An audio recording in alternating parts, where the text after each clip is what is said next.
Hey everybody, this is Longo, and in this video we are going to just review the unit circle, both working forward and backward in radians and degrees.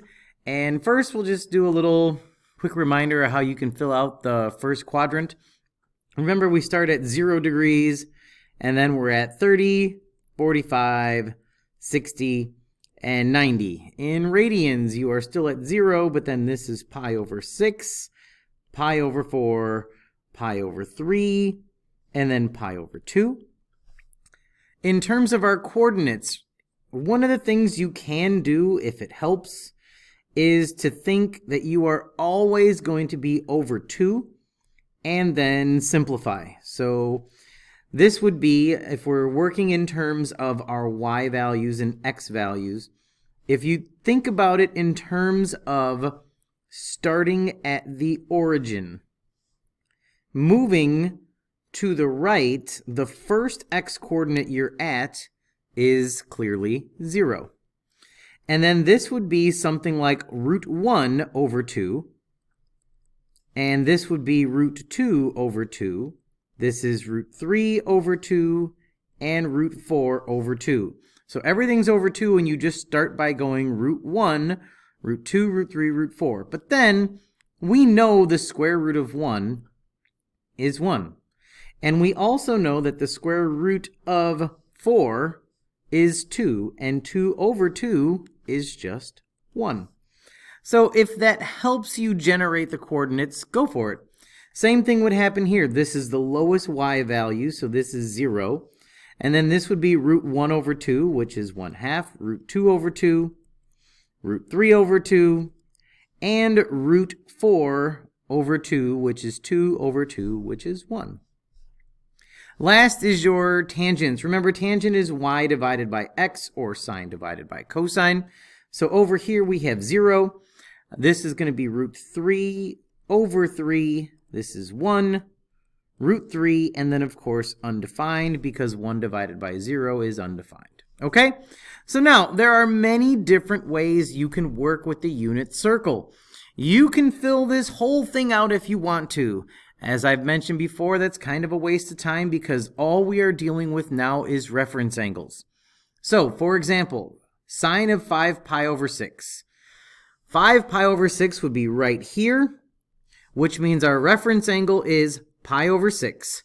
Sine over here, remember, you have that trick all students take, calculus, that'll tell you which ones are positive in each coordinate, all sine only, tangent only, cosine only.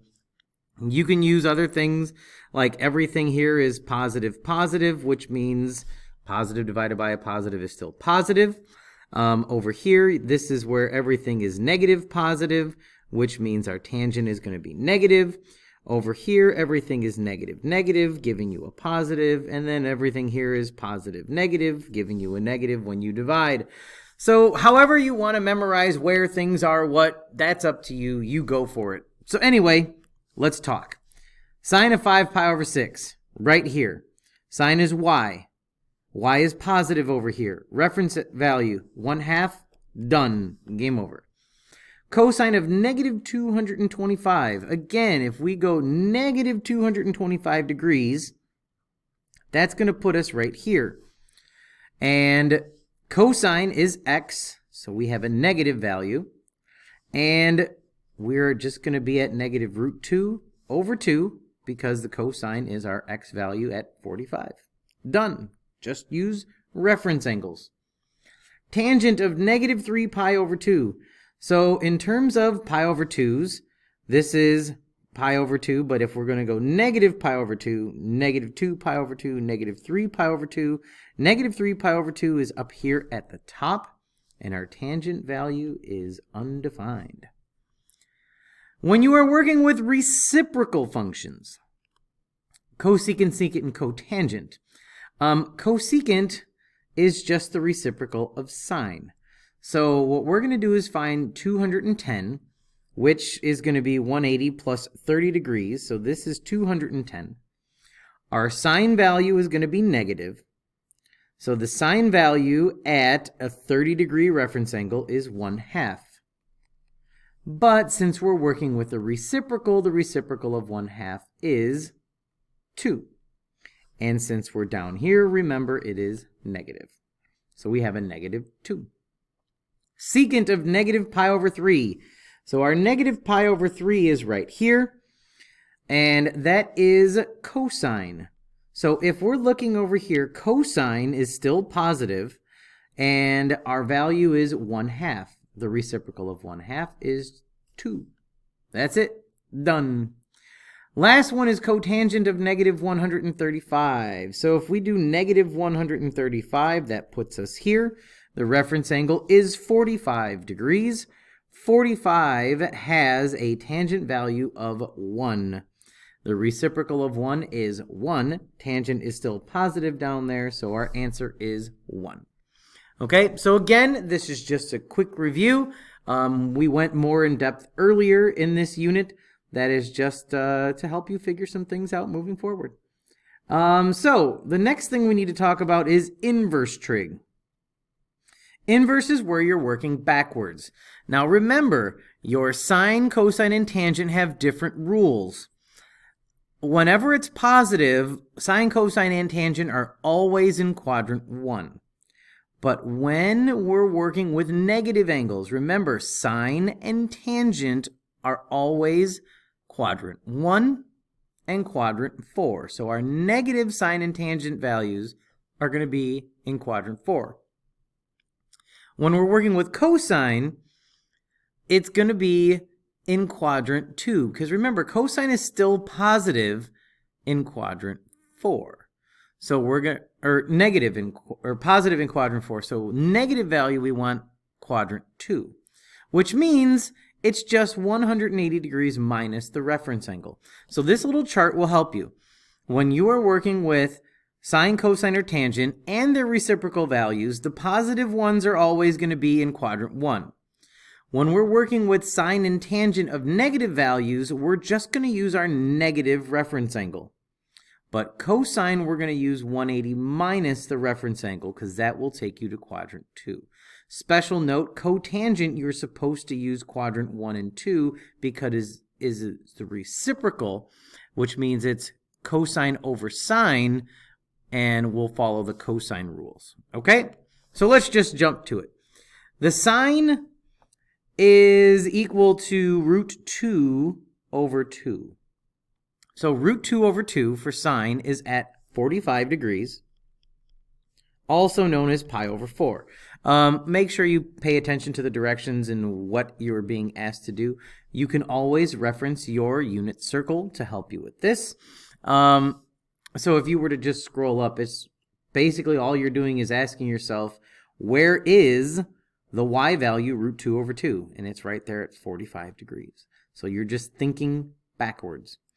Where is cosine negative root 3 over 2? So where is cosine going to have a x value of root 3 over 2? And that is at 30 degrees. But since it's negative, cosine needs to be in quadrant 2. That's 180 minus your 30 degrees, which is going to put you at 150 degrees. Also in radians, that's pi over 6. So 1 pi minus pi over 6 is going to take you to 5 pi over 6. Okay? Again, this is just some review. If you feel confident enough to press the pause button and continue, go for it. Otherwise, where is tangent negative 1? Tangent is in quadrant 1 and 4, and tangent just uses a negative reference angle. So where is tangent 1? Tangent is 1 at 45 degrees, so it would be negative 45 degrees and negative pi over 4.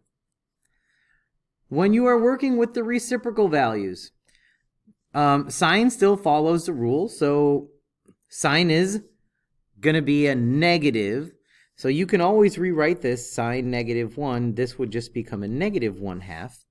So sine is 1/2 at 30 degrees, also known as pi over 6. So we're just going to say negative 30 degrees and negative pi over 6 because we just use the negative reference angle. Secant of 2 would be the same as cosine of 1/2. So cosine is equal to 1/2 at 60 degrees, known as pi over 3. And finally, the last question of the review is, when you are working with cotangent, remember, this is the same as tangent of negative root 3 over 3. But cotangent follows the rules of cosine. That's why we have this little note here. So tangent is root 3 over 3 at 30 degrees and pi over 6. But we're going to make that 150 degrees and 5 pi over 6 because we're just going to use 180 minus the reference angles. Okay, that's it for this unit circle review. This is Longo and I'm out. See you, bye.